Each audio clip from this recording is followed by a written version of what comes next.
I want to go to an interview Kamala Harris did last month on Face the Nation with correspondent Ed O'Keefe. You take your prosecutorial record against the push in your party for criminal justice reform.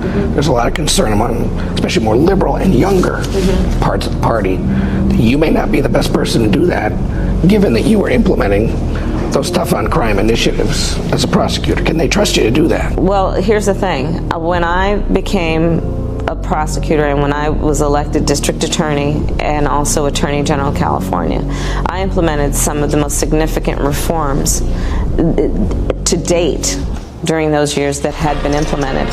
Like I said, I created one of the first reentry initiatives that became a model.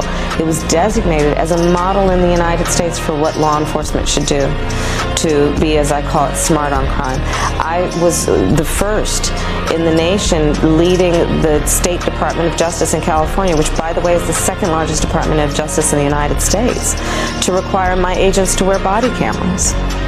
I created, as Attorney General, the first in the nation implicit bias and procedural justice training for law enforcement, knowing that that had to be addressed, which is the implicit bias that exists in law enforcement and the potentially lethal outcomes that occur from that. So the concerns are overblown?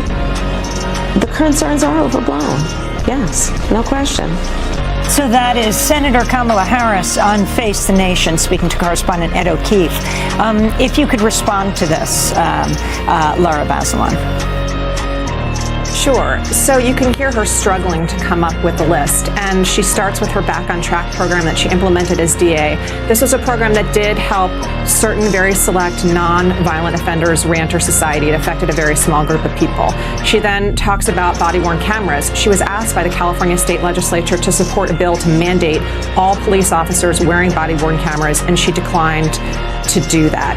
With respect to implicit bias training, that is important. What's also important, and I would say more important, is investigating officer-involved shootings. She was called upon by the legislature to do that, and once again, she declined. And then when you go down the list of the issues that we think about when we think about a progressive prosecutor, on every single one of those issues, she was on the wrong side. And in some cases, her opponents ran to her left. So, for example, with marijuana legalization in her run for re-election as Attorney General, her opponent ran to legalize. She was against it. She's since changed her position now that the vast majority of the Democratic Party has moved in that direction. There are other examples as well. Her failure to support legislation that would reduce certain felonies to misdemeanors, going after parents criminally for having truant children. So there's a lengthy list of policy positions where there was the progressive path and there was the center-right path, and she did not take the progressive path.